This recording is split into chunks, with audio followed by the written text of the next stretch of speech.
Hey everybody, welcome to Sex Explorers Podcast with Braxton Dutson and Cami Hurst. Super excited to have you here today. Cami, how have you been holding up over this last week? Good. We had spring break for us, so that's a little wild when everybody's home. But also, I got some really great family time, and my sister came from DC, so I actually had a fantastic weekend. I'm heading into this Monday feeling pretty good. That's awesome. Yeah. How about you? Well, I'm just starting into the spring break. That's today and tomorrow for me at least. Okay. So pretty excited about that. Yeah. But I'm really excited about today, actually. So hearing that you were going to be talking about 6 principles of sexual health, I've got it posted in what we're going to be going over what those 6 principles are. So be sure to check it out in our in the bio of this. But first, really quick, before we get to those 6 principles, currently, Cami and I are doing the Sex Explorers podcast together. This is a collaboration between Sex Therapy 101 podcast and Birds and Bees podcast. So you can go find more information about sexual health, relationships. Mine typically focuses on being a therapist as well as a parent and how to bring this information. Cami, what would you say that yours is directly focused on? My podcast is directly focused on adult sex education for couples and individuals who are adults who are trying to navigate and relearn all the things we should have known, but our systems failed to give us. That's how I would probably describe it. Well, that's awesome. So if you want more information, I think that heading over to our podcast is a really great way to do this. Plus, you can find other things at Sex Explorers or Sex Explorers Podcast. You can send us questions, anything you'd like us to cover, sexexplorerspodcast@gmail.com.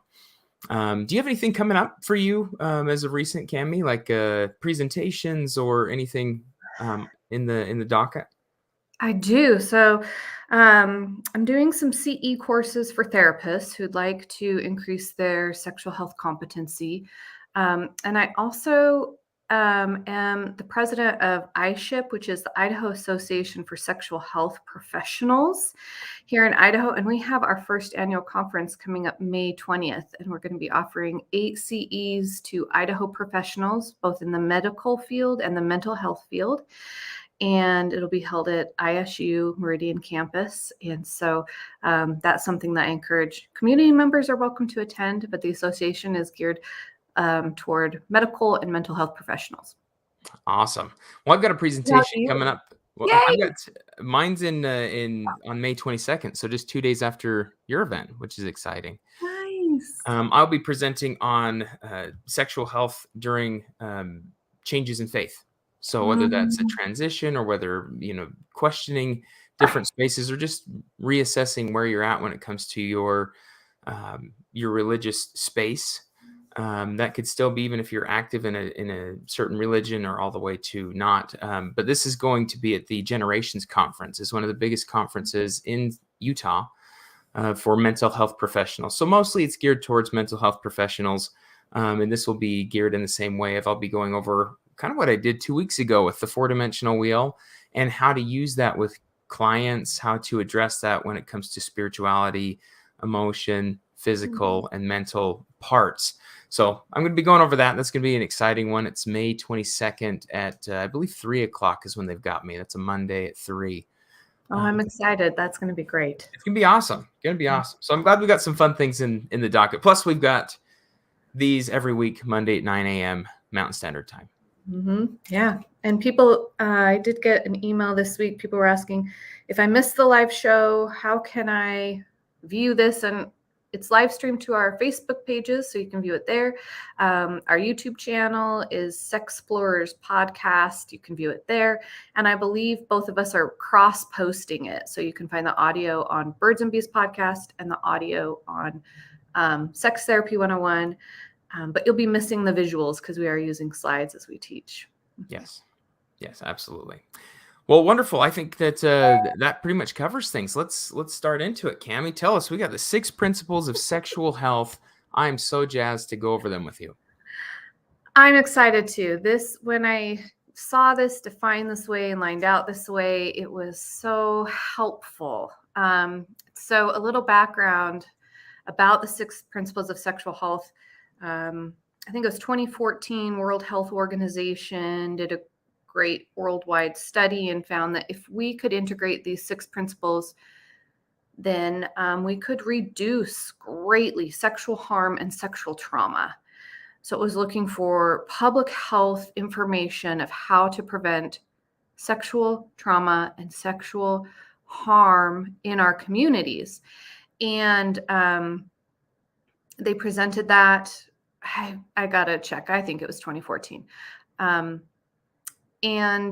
then a clinician here in the US named Doug Braun Harvey took these and really created some curriculum around them for the populations he worked with, and has integrated this into several different sexual health models.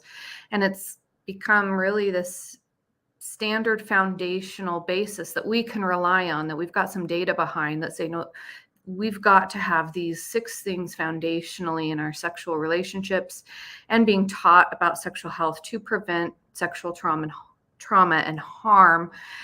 And it's just so great. Almost every couple or individual that I work with, we at some time, usually really upfront, if not first session, I'm saying, okay, here's how we're going to evaluate everything. Because a lot of people want to know when they enter therapy, am I normal? Is my partner normal? Is this healthy? Is this not healthy? How do I help my kids have a more healthy sexual experience? And we start here.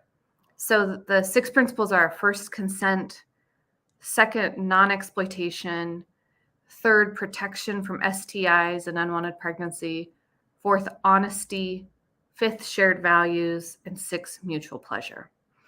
So I'm curious, when these 6 principles came into your consciousness, or you were taught, what did you think? Were you just kind of like, thank you, it's a solid foundation? Did you feel like I did, or did you feel a different way? So whenever new concepts get brought into my awareness, I often look and see, like, the things I get caught up on, I guess I should say, are I don't know what that means. And then I'm like, well, what does that mean? I don't know that word. Or so when it came to this one, I found myself either on the duh spectrum of like, well, yeah, or on the side of what does that even mean? So it was like consent. That was more on the side where I'm like, well, yeah. Yeah. But I also think that as we get into this and you're talking more about it, we're going to get to understand just what that means. I Yeah. think that's a word that's an easy one to be like, well, yeah, we need consent. Yeah, we do need consent. But at the same time, there's also so much more to consent, and just Mhm. how important non-consent, if there's non-consent in a relationship, experience, sexual experience, it becomes a big problem. So even though it might be on the side of like, yeah, I want that, but there were some other things in there. So like consent, honesty, and freedom from STIs and pregnancy. Mostly mine was like, well, yeah, if you don't want to get pregnant, don't get pregnant stuff. But the STI one was also one that was like, oh, that could get real complex real fast. And the Mhm. ones that hit me that I was like, what do you mean, would be in particular non-exploitation. I think I got stuck on that one the most, which I was like, what exploiting? What is non-exploitation? I mean, obviously you don't sell people into the sex trade, but Mhm. what is non-exploitation in my marriage? What is non-exploitation with my clients? And that was when I feel like I got stuck on and still took a long time to really try and grasp what that means. Yeah, I get it. Same. And so we're going to go a little more in depth instead of, this being a 9-minute podcast and I'm done. Like, here's the 6 principles. We're going to look at each one individually. Brax and I are going to talk a little bit about ways we teach it with our clients, ways we see it misunderstood, or, more things we've learned as we've studied them in depth. And so the first one is consent, which is, the duh. But here we're talking about, and I love this quote from Doug Braun Harvey. He says, when consent is given, someone's basically saying, I want this experience. I want it to have an effect on me. I want it to change me, to give me something that I desire. And I want you to provide it for me or experience it with me. So consent is here coupled with the desire for it. instead of just permission, it includes a wanting, which is interesting, instead of just giving permission.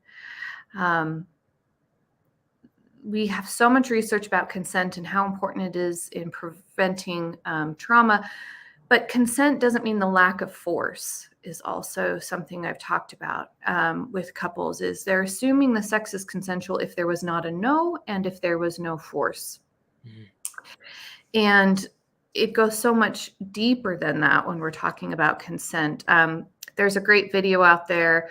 I couldn't get it to play through PowerPoint, through StreamYard, through. If you ever want to look up a cute video to watch with your kids or your partner, one of them has swearing, one does not. So there is one marked family friendly. And it's about consent is like tea. Would you like a cup of tea? Oh my gosh, I would love a cup of tea. But if someone says, would you like a cup of tea? Not right now. Well, I'm going to make you have a cup of tea. It's a great analogy. It's a great video people can use. But consent's a set of skills. It's not a brief conversation. And there are so many communities we can learn from. And one of those communities is maybe like the kink community, where they take consent to another level. And I have loved learning that, where they talk about, what are we going to do? What aren't we going to do? What would you prefer? What would you not prefer? And there's a conversation that happens. Now, I don't know that that has to happen every time in a long-term relationship, but they need to be happening enough, because there's this idea of implied consent, where if enough times you've known my partner likes this, it starts to become implied. But we shouldn't assume implied consent if there haven't been conversations around it before. I love that, because I think implied consent happens in particular in more long-term relationships.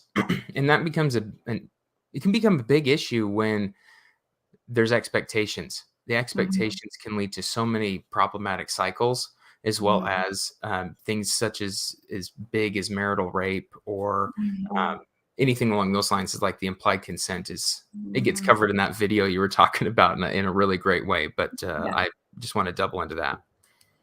Yeah. And so how I'll talk about that often with my couples is, how do you know the sex you're having is consensual? And they'll just kind of be like, well, there will be a nonverbal initiation and then a nonverbal progression, and we just assume everyone's feeling great.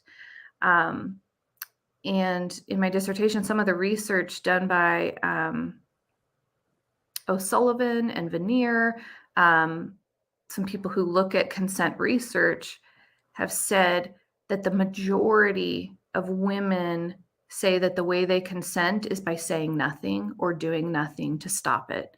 Even though we've had decades of affirmative consent education, people aren't actually using it, which is a little heartbreaking. We've done all this work to educate people about consent and affirmative consent, which means a vocal, enthusiastic yes.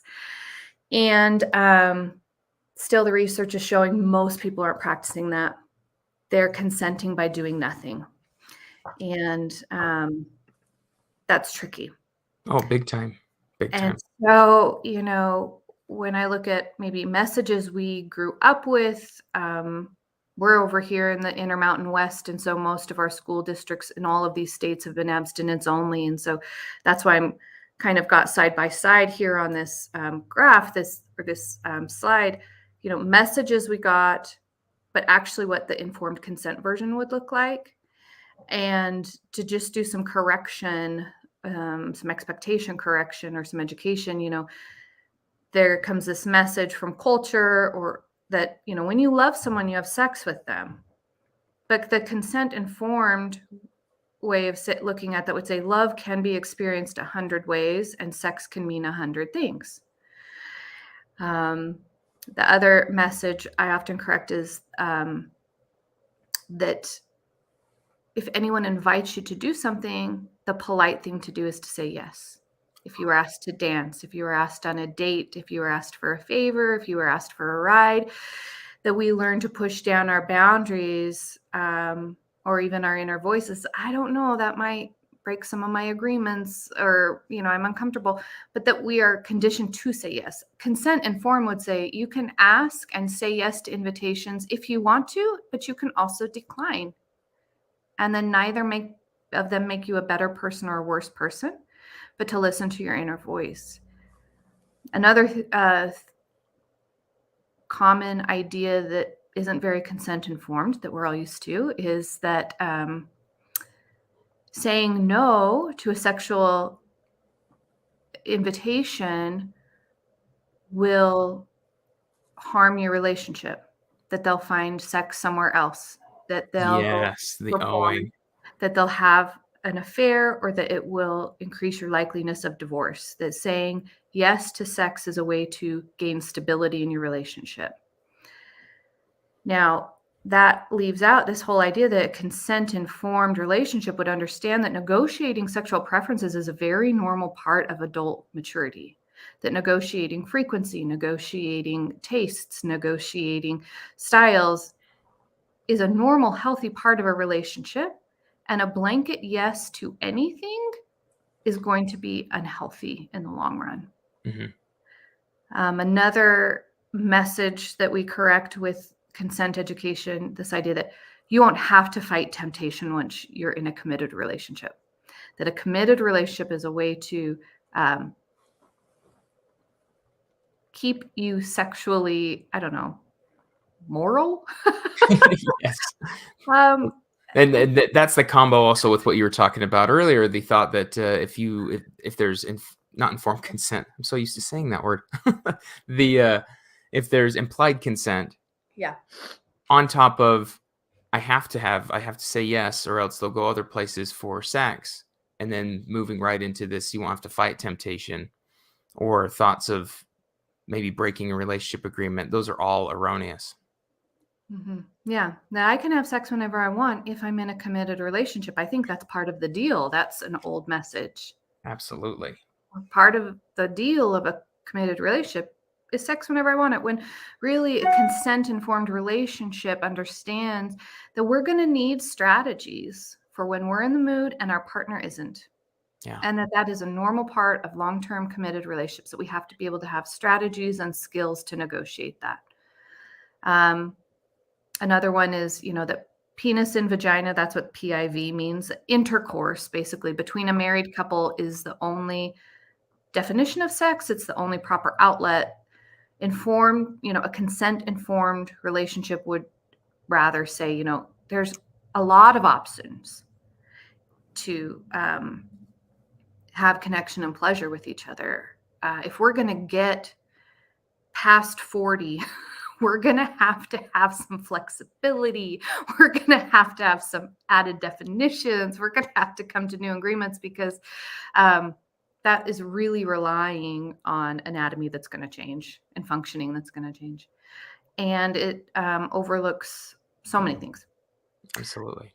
Another message that we overcome or have to really correct is if they didn't say no, it's consensual. So we're only looking for a no, not a yes. Where consent is the minimum. This is the bottom bar, people. We're looking for consent and want, actually. But we're wanting desire and permission, not just permission. And so these are really common things I find myself addressing with my clients about consent. And I'm curious what you thought, if I missed some when you're thinking about when you work with individuals and consent, the messages you're correcting. I think the only thing that falls under consent, again, gets more into the weeds, but I think goes right with the consent and want. Also comes with the combination of, if my partner is not or my partner or partners are not in charge of my sexual desire and distress, and I need to be able to have ways that I can engage consensually. Oftentimes that can be a really great place where conversations of planning, how we're going to engage, as well as masturbation, get to play a role in this. And a lot of couples that I work with may have some distress around that thought, for the feeling that, well, if we value that masturbation isn't something in our relationship. I often encourage them to explore why that is within their space of relationship, because that can also add to support with consent, so that one person is not bridled with the thought or the feeling that they have to be ready at a moment's notice, or that they are now in charge of a partner's sexual expression, orgasm. That's often something that Doug Braun Harvey talks about, which is like we are very preoccupied with where and how orgasms are happening within We are. and where. Like We it's are. and so it's those are some of the things that maybe it's not a part of the old message, but it is one that I encourage people to look at and go, what is the message of masturbation and how orgasms and pleasure is received by a solo person or by a couple or by a throuple, depending on what relationship you find yourself in. Totally agree. Yeah. Yeah. And so here I'm skipping some of these because it's a long presentation. We're just going over the main points. The second one is non-exploitation. And that was a word too. I was like, so like not trafficking? Like Uh-huh. for some reason I had trafficking and exploitation fused in my brain. I had to pick them apart and be like, no, they're related, but they're not the same. Exploitation is the use of power and leveraging that power to get what you want. Sexually, that would look like using some type of power to leverage and obtain sexual gratification for yourself. And this is on a spectrum for sure, because we hear this word, we think it's really scary, but it's on a spectrum. There are ways that we probably exploit each other, non-harmful ways, and there are ways we can incredibly do some big damage with exploitation. So think of a spectrum here. If there is a power play being used, money, drugs, clothing, shelter, love, these are situations in which a person can use coercion to gain access to what they want. Now, for me in my practice, the most common form of sexual exploitation that I see is when one party has made a unilateral decision, changed the sexual agreement, aka have had an affair of some form. That one partner made the unilateral decision that they were going to break the agreement, and they used their power to conceal this information that would really, you're stealing your partner's choice. You're using your power to steal their choice. And that's a form of exploitation in the sexual realm that is harmful. The exploitation, it's the cover up, it's the denial, it's the pretending that it didn't happen. But I've seen this other ways. I've seen in my office, one partner say, I make more money, and so your way of supporting me is by having regular sex. I've seen someone say, that is what our marriage vow meant, that you would be sexually available for me. I have seen someone exchange a couch for monthly sex. I will buy you the couch you want if we have sex for a month. And it wasn't all in fun. It was with distress. Yeah. I think there are some ways people play if they're in sexual, if they're very sexually secure. We know in the kink community, under certain agreements, they play with power for pleasure, but this is not what we were talking about. It's not pleasurable for both people. No.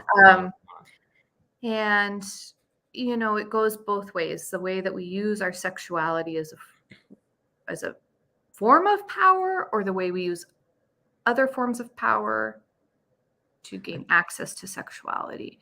And this is really harmful. I think it also plays a big role in the omission of information. Exploitation definitely falls under the exploitation of trust, which I think you touched on when it comes to the unilateral decisions. And then there's also this, well, what they don't know won't hurt them. Well, if I don't want to let them know because they would probably say no, or I'm not 100% sure. Those things you're dabbling in that that exploitation. You're using someone's trust to make a decision, again, unilaterally, or in a way that you're like, well, they probably wouldn't be very happy with this, so I'm just going to do it anyway. Those things are ways to assess whether you've got exploitation going. The other part is playing a little bit into what feels like maybe some extreme gaslighting, all the way to some, making you feel like you're a little bit crazy for having a thought or a desire that way, of what's going on. And that creates a ton of pain. all the way to the more explicit ones, like the couch scenario of, well, if you want something, I've got what you want. Let's trade. And that's definitely in the exploitive side of things. Yeah. And I don't, think people really have sat down and talked about these 6 principles when we talk about sexual health, or we've been learning it. This has been really not explored in so many communities, this idea of power and sex. And so, yeah, maybe take a minute and think, how, is there forms of exploitation in my relationship that we're unaware of, and how would we address it? Great question to ask yourself. Yeah, here's exploitation is on a spectrum. And harm isn't dependent on the behavior itself. It's on the degree of the power differential. So when you were talking about gaslighting, I think this is when that comes into play, when someone says, I was just blah, blah, blah. And they're trying to intellectualize the behavior and make the behavior benign without looking at the degree of the power difference in the situation. This is why we have different laws for minors and adults, or when one is an adult and one is a minor, because, I had someone ask me, okay, so if my 2 10-year-olds both consent to child-on-child sexual play, it's okay, right? And I'm like, well, that's why the law is, let's talk about age of consent. We've determined in my state that's 18 for sex, unless you're a child and married. Yeah. My bias slipped there a little bit. But we have to look at the role of power instead of just, this was a benign behavior, let me intellectualize it and explain it. I think a lot of people will use that to gaslight partners into letting them keep the power differential at play there instead of wanting to be partners. Well, I think this plays into a role of our experience as therapists with our code of ethics. One of the things that plays top in the list is informed consent. Not just they have consent, is you got to have informed consent. If you don't know what you don't know, you can't make a decision. You just can't. So you need to be able to have the information in order to make a decision, whether it's in your relationship, whether it's with a therapist, whether it's with your workers, your boss, whatever it may be. Informed consent plays a huge role in this, especially in sex. So when we're talking about 10-year-olds engaging in sex, or even for Utah, the law is 14 and below, cannot consent to any form of sexual activity at all whatsoever. Then it gets even more complex afterwards. But that is the fact that the law is assuming that there's a little bit more informed consent, of they understand what they're getting into. They're getting more mature with their mindset, and then hitting that age of adult at 18, which, I mean, arguably we could always go into what is known, what is, and how it's known. But that's where the issue comes in with sexual health education, is that abstinence only teaches about the safety and security of not engaging in sex, but typically leaves out a lot of informed consent experiences, which leaves a lot of room for exploitation, for the sheer fact that there's not a lot of informed consent. So they may consent to something, they have zero idea what they're consenting to, but they think they're consenting to this much. Yeah. And, exploitation does tie in closely to consent, because when one person assumes there won't be consent, exploitation is the strategy used to get the consent, otherwise coercion. And I'll talk a lot with my couples about anything after a no is coercion. Repeatedly asking is a coercion. Pouting and slamming the door is a coercion. That all these things are coercion. They're an attempt at gaining some power to get what we want, which makes it non-consensual, but also exploitative. So the main 2 principles, these first 2 principles, are consent and non-exploitation. I'm going to jump through these, but the third is protection from STIs and unwanted pregnancies. I think these are what all of my education focused on in health class. I think I had a health class in middle school. I know I had a health class in high school. I had a couple in college, and they really were only focused on protection from STIs and unwanted pregnancies, or unplanned pregnancies. And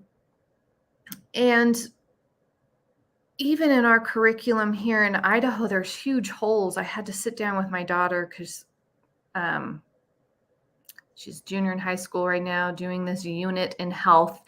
Nice. And they're I was dying when she was telling me what they were Oh, allowed to say, what no. they weren't allowed to say, and they weren't allowed to show how to prevent the STIs. Yes. They were only allowed to show how to treat them and what happens when you get one. Yep. And so I said, "What do you mean you can't talk about prevention?" And she said, "Well," she said, "I'm not supposed to, but just use a condom." And I said, "Okay, so what if a penis isn't involved? Can you not get an STI?" And she was like, looked at me like, "What?" And I was Why like, if the wouldn't a penis be involved? only education you got about preventing an STI was, hey, just figure out what condoms do, what if a penis isn't involved? What if we're not penetrating? Then are we never getting STI? Absolutely not. That's ridiculous. That's so shallow of an education on preventing STIs. And so we had a very long conversation at the Hearst house a couple weeks ago. Ooh, I'll bet.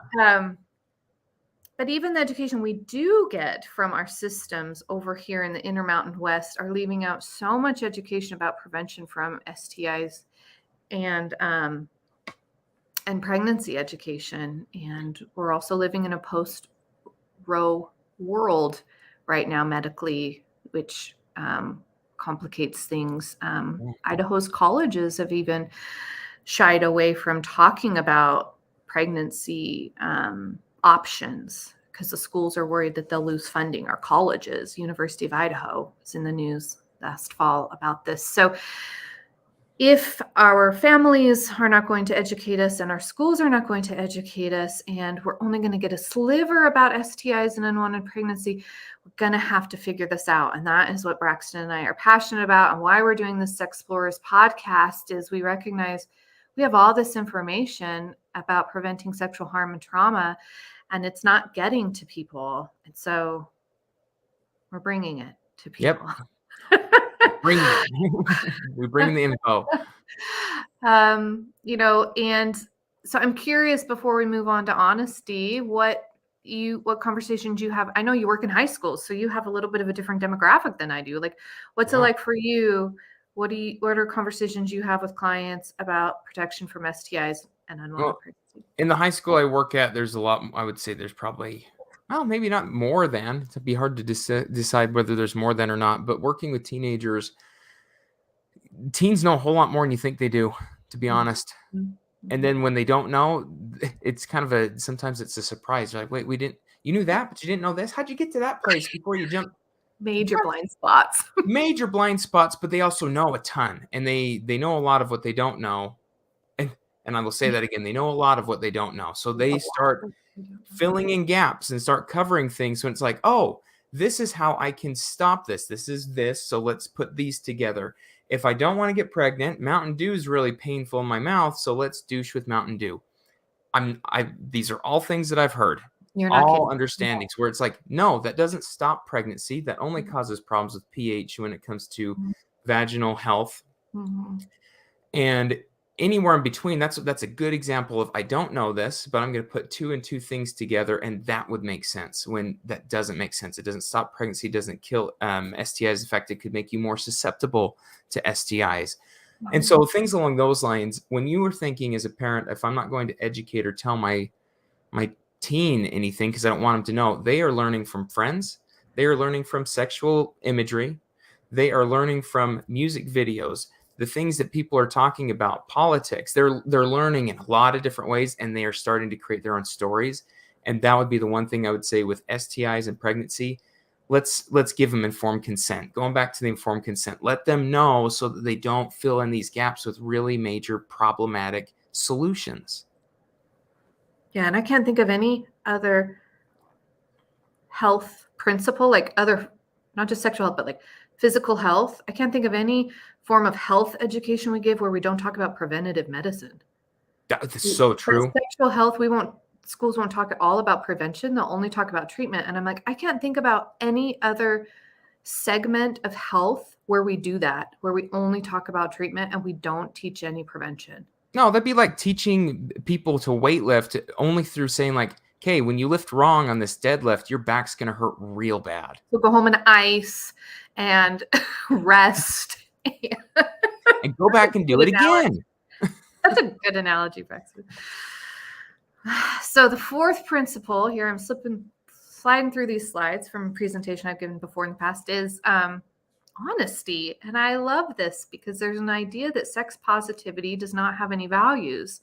And we're saying, actually, no, here are 6 values that those of us who are sex positive implement. There's a fear, you have no values, nothing directing your behavior. Not true. Sexual honesty can impact consent and exploitation. So honesty is a way to make sure that we're being consensual and non-exploitative.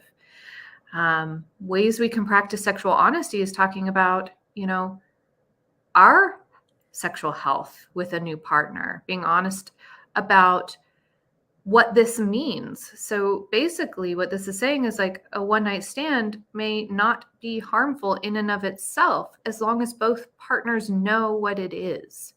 Yes. So there's sexual honesty that, nope, this is just for tonight, instead of a lie of I love you, those coercive behaviors that aren't honest. So honesty is, we know what we're about to do. We know what it means to you. We know what it means to me, and we're in agreement. Sexual honesty can also look like answering our children's questions in a medically accurate, positive way, rather than making up names for body parts, rather than making up,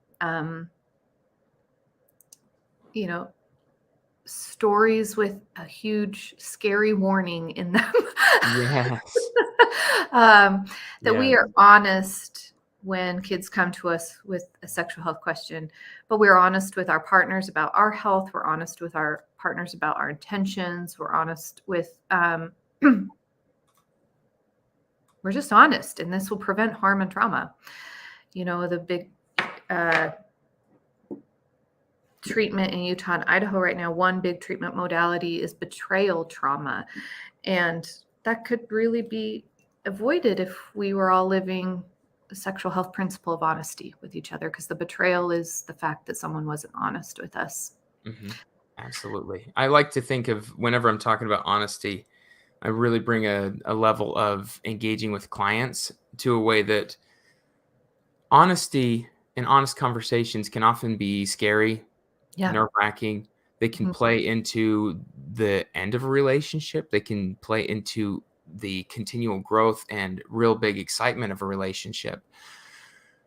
The hard part is there's two levels, especially within relationships. There's honesty with yourself. Yeah. What do I want? What don't I want? How am I? And then there's honesty with your partner.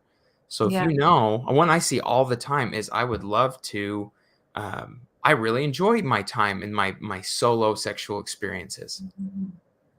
But if I tell my partner that, they'll probably divorce me. Or what if they don't want to be with me anymore? Or I actually really don't enjoy sex all that much. Or is our relationship okay if I'm enjoying solo sex? I get that one a lot. What does this mean? Does this mean our relationship is rocky, Mm-hmm. And a part of that is going through these 6 principles and going, what is okay with me? What's my consent? What's my exploitation for myself? You can go through these individually, not just with your relationship, and then get to a place where you can be honest with yourself. And the more honest you are with yourself, the more you can be honest and stand firm, not aggressive, but just firm of like, this is what I want. And it may cause distress within you, the relationship, the partner. However, it also then either leads you into a better relationship where there's honesty and consent and you can really get to vulnerable places. Or it may also lead to a relationship ending, or it may lead to something that you haven't even seen before. But a lot of people are most nervous about, what if it ends my relationship? I'm not willing to share things. If honesty will threaten a relationship, we've got some work to do in the relationship. Yeah.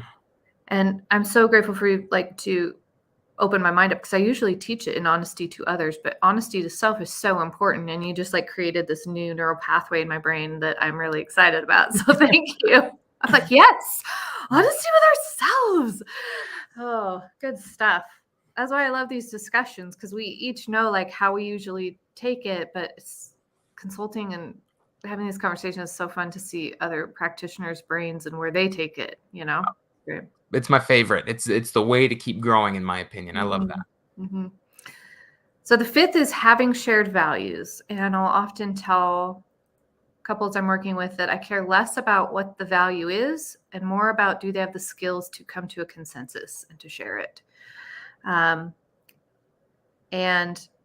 I also hit pretty hard this idea that values are not behaviors. So I'll have people come in and say, no, we share values. We attend maybe the same synagogue or same church, or we have same values. We value, we both waited until we married. And I'm like, they're explaining behaviors instead of values.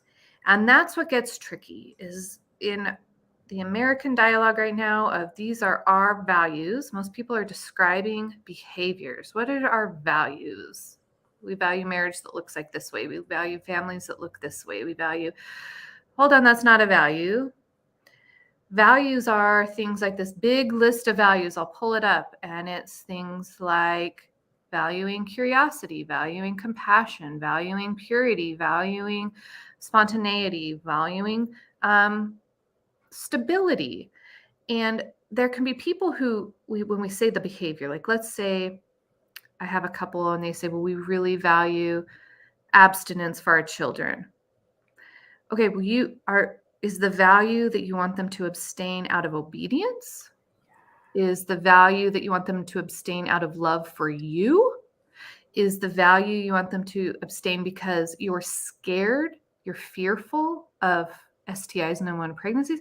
That's the actual value. It's not the behavior. And so when you were talking about the threat that some people see sexual imagery or porn, and they think we share values because they got the same message from the same upbringing, it's totally different. It's, well, why are you choosing that? That's the value.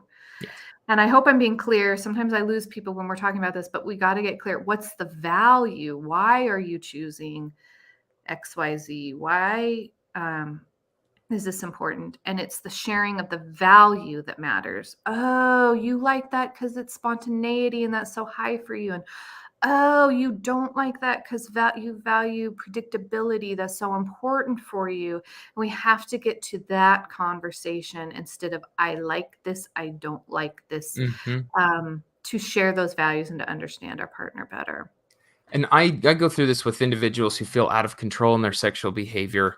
Oftentimes, I have to stop this. Well, why? Well, because it's going to ruin my marriage and I don't want to do it anymore. And that's exactly what I start working with them in the values list. At first, of course, yeah, there's distress. It's causing pain. It's against my value system. What about that value system? Tell me about what happens when you act in a way that is uncomfortable for you. And we have to, there's a lot of times, if you were sitting here listening and going, I don't have the language. And if we weren't looking at the big value list, and say you're listening on the podcast, you're like, well, what would that be? Sitting with that and trying to create language with it is a really important and integral part of how to explore the honesty within yourself, but then also recognizing what and why you do what you do.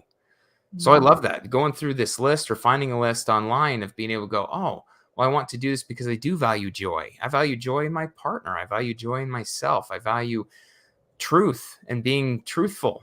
I value all those things. We can pull into those, and that being able to dig down and understand why we're doing that. Like the abstinence could mean so many great things. It doesn't have to be this negative connotation of what are your value systems behind it.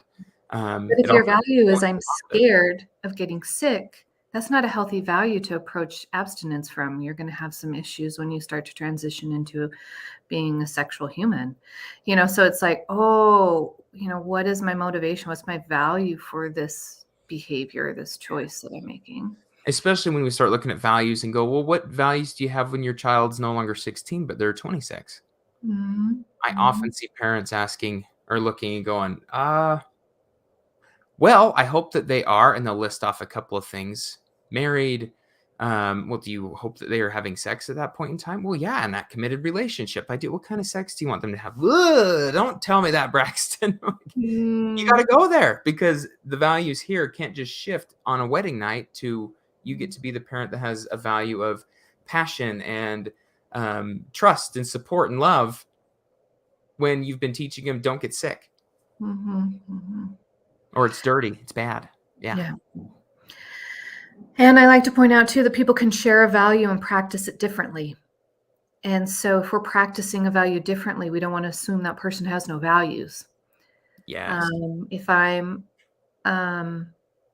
doing any social justice advocacy, I have to remind myself that both sides of that issue are practicing integrity, but they're practicing it very different. The pros and the fours and the four nots are both probably practicing integrity, and I have to honor that to a Mhm. different belief. Yeah. So we can share a value, but we can practice them differently. And so many people, when we see someone practicing differently than us, we assume they have no values. Mhm. And when that starts to happen in a sexual relationship, when you start to assume someone has no values because they're practicing their value differently than you, we can create a monster in front of us who used to be our partner. And so Absolutely. I'll try and walk that back quite a bit. So yeah, fifth principle. Are we on fifth? We on fourth? Let's see. Shared values is The fifth. Yes. 6th. The sixth is mutual pleasure. And I don't know if I had anyone talk to me in my development about pleasure other than avoiding it. Yeah. I think Yeah. most of my messages were to avoid anything that allowed my body to be a vehicle of pleasure, whether it was food or music or touch, that pleasure was deemed as really scary, as a slippery slope, that something that could overtake me that I couldn't be in control of. And so this is a big flip in that idea that actually, if we're wanting to prevent sexual trauma, if we're wanting to prevent sexual harm, if we're wanting to promote sexual development, we'll be honest and open and teach the mutual pleasure really is the goal, that it should be mutual. If it's not mutual, it's not right. I had a professor say that over and over. I love it. If it's not Mm. mutual, it's not right. And that the mutuality isn't just agreement and permission, the mutuality is pleasure. The pleasure is the primary motivation for solo sex and partnered sex, that it's the giving and receiving of pleasure between partners. I That think the other all thing that's throughout. Yeah, oh, go go ahead. on. The other thing that I think of when it comes to mutual pleasure that people I typically see get caught up on is this thought that, it has to be at the same time. Oh, that mutuality means we're feeling the same thing at the same time. Yes, At that's a the same time. Yep. major myth. Yep. Yes. Correct And it. so Go Braxton, correct this. Yes. that could absolutely play into mutual pleasure can be an agreement of solo sex Mhm, on so many levels. mhm. Great. Yeah, I'm not in the mood for sex, or I'm not in the mood for anything kind of in those modes of sexual experience, but I hear you want to have an orgasm. I want you to have that. Can I be a part of it? I actually don't want to be a part of it. You can go take care of it, but Mhm. you can take one of these pictures, or you can do this, or you can do that, or we have this agreed upon way of how sexual expression works within the relationship on a solo level, and that's mutual pleasure. One person may derive pleasure from it, maybe they don't derive pleasure from it at all, but is really glad that they can also have the option to be able to provide their partner with a sexual outlet and engagement that they enjoy, while also they can still stand in their consenting honest space. The other part is that I find interesting with mutual pleasure is that this often is then interpreted as mutual pleasure means both orgasm, and that's erroneous Simultaneous too. orgasm, maybe Si- too. yeah, the simultaneous orgasm, which wonderful, great, but when it becomes that's the measure of pleasure, that Mm, becomes a problem. It yeah. becomes a problem. So I oftentimes am encouraging people going, so as you discussed how your experience was, I also experienced piece of that, but I also the undertone for at least in my space Mhm, as a young male in Utah mhm. was that mutual pleasure would essentially be that I need to last long during Mm, penetrative sex in order for partner to orgasm, because a good uh, husband makes sure that his wife is pleased and has an orgasm. and her pleasure would be dependent on your stamina, which is just ridiculous. Yeah. And so it was like length, Mm, girth, stamina, and time. There was a lot of pressure, especially when there wasn't a lot of education around how common length is, what common stamina is, and that sexual pleasure can happen in many, many ways. And a partner may or may not want a certain sexual act or an orgasm. And that is absolutely okay and on the table. And you are not any less of a partner if they're like, I'm set, because then we're leaning on that trust, we're leaning on their honesty, and that they've experienced pleasure and you've experienced pleasure. There's a lot that can go there, but the assumption that it's we both simultaneously orgasm or we orgasm in a certain way at a certain time. Mhm. Yeah. Yeah, yeah, I have to do a lot of re-education about that. I remember this one I love working with young couples, uh, probably because they don't have, like, decades of resentment, but they're Yes. a little more flexible. They don't Mhm. have as much history to correct, but just brokenhearted, thought they were failing at sex because it'd been a year and they weren't able to orgasm simultaneously, and Oh. that's what they thought the goal was, or that the definition was, or what was most enjoyable, and that's a lot of pressure, that's a lot of stress to have to do something at the Mhm. same time as someone else, and, it's a very performative based measure of sex, which isn't very healthy. Um, it takes you out of the experience and makes you spectate and judge what's happening instead of experience what's happening, Uh-huh. and, so that's one myth that I'll often have to correct about mutual pleasure, but the other is that it's simultaneous. And Mhm. I love a lot of the work of Barry McCarthy. He's like pretty old in our field, but I love, love, love his work. And he really brings to the forefront this idea of asynchronous sex instead of synchronous sex. That it can be mutual, but there might be points in time when the pleasure is asynchronous, Mhm. meaning not happening at the same time, but it's still mutual and enjoyable. The idea that, one partner might be at a 10 for a while and the other person's like at a 2, but then Yeah. we maybe switch and it's a 10 for a few minutes for that person, that this is good mutual sex, that we're prioritizing each other, but we're also being really flexible, knowing that different things impact us differently because we're different human beings.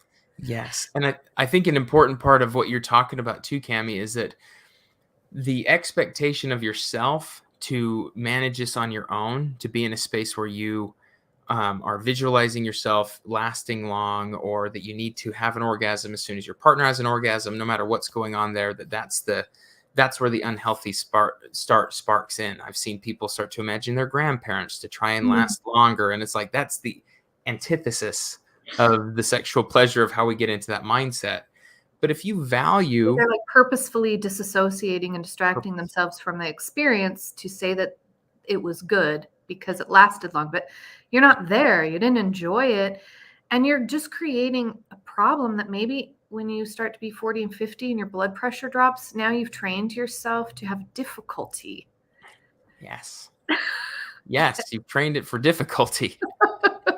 And And I would so say then that you have to undo that. if you do value your say having a simultaneous orgasm with your partner, that's where that communication, that time, that connection with your partner, and the communication between the two of you can come in really well. You learn each other's bodies, you know what starts to get your partner into the place where they're at. You can engage in sexual experiences where maybe the stimulation you experience is less or more, and you can start to plan that. And as someone's getting close and the other person typically is close, you guys can start timing some of these things in a way to work towards a simultaneous orgasm, if that is one that you're like, we really want to experience that. Mhm. It takes trust, it takes honesty, it takes communication, it takes knowing your body, engaging with your partner's body, and a lot of vulnerability and relaxing and understanding that you may or may not experience it. There's Mhm. not just a one Not feeling scenario in thing there. You control. roll with it. Mhm. Yeah. I think another myth that I have to correct around mutual pleasure is that if there was an orgasm, it was pleasurable, so we don't have to talk about it. Oh, yeah. And or if there wasn't an orgasm, it wasn't pleasurable, and now things feel awkward and we're disappointed. Mhm. Um, when pleasure has so many aspects that an orgasm is one of, and that it is completely possible to have an orgasm and have had a bad time. And it's completely possible to have had a great time and to have not had an orgasm. So the best evidence of mutual pleasure is a self-report from your partner. Yeah. Was that mutual? Did you have a good time? You're Great talking question. So much talking better about than the "Did you have an orgasm?" "Did you have a no, great time?" Is much less of a, "Did I pass or did I fail?" "Oh, I didn't yeah. really. I kinda it was." Then there's protection that has to happen, and it's like, "Okay, let's just hold back. Did you have a good time? Is there something more you'd like to experience?" "I had a really great time."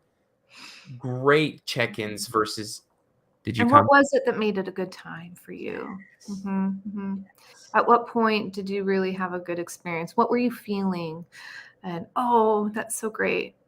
So those are some of those myths that I hit with, mutual pleasure pretty often. So, yeah, I mean, some people would have been like, "Duh, those 6 principles," but you d dive into it, and we've already talked about them for an hour, and we could keep talking about them. Oh, we could go. And so I've got quite a bit here, more here, but I kind of wanted to land on this slide, which is, oh, you can't quite see. That needs to be black, not white Dang it. text. But but this is Cami. This is what I often try to do when I'm teaching or working with couples. So when I'm looking at what's our foundation and where are we headed, and I would love this to be implemented by parents when they're teaching their kids, is our principle, the very foundation is these 6 principles of sexual health. We all need this. We all need to know this. We need to understand this. That would be the very foundation for us as humans to prevent trauma and to prevent harm. Then that next level up would be, and let's add a whole bunch of science-based sexuality education. Let's talk about prevention. Let's talk about pleasure. Let's talk about anatomy. Let's talk about why most women don't orgasm with penetration alone, but most men believe they do. Let's talk about that, right? And then on top of the pyramid would be, now let's integrate our cultural beliefs and our religious values into this framework. Whereas so many in my community and our family only take the cultural ideas, or they'll take the sexual theology and make that all that's taught. But there's so many holes in that I would prefer to see it emphasized this way, from the bottom up, with family values, religious values at the top of the pyramid, and the foundation of the pyramid is these principles of sexual health that then support the rest of the ideas. Anyway, that's a dream I have. I love your dream. I love your dream, and my favorite part of this, Cami, is that you're still incorporating personal values within this experience. It's not, "These are the 6 principles of sexual health. Take them because these are the way to live your life." It's based on these principles of sexual health that cover so many aspects and so many actions, experiences across the lifespan. Then you build in with some education, and from that education, you move into also your cultural, religious, personal value system. So it means you can hone it and create it what you feel is best and what you feel aligns with your life. But it needs to be informed as foundationally. It needs to Yes. be. Mhm. Yes. I can't I go to the weightlifting or the bodybuilding or the body scenario. If I were to think I'm going to get down to 120 pounds because that's thin, Mm, I would be extremely unhealthy. I don't know that I could get to that point without death. I'm just not that is not a part of the it's not physiology of this healthy. body. Yeah. And so it's great to be able to recognize and know and have informed consent of what health looks like on a scientific base, and then I can engage in what my value system looks like and what works for me and how I can engage that way.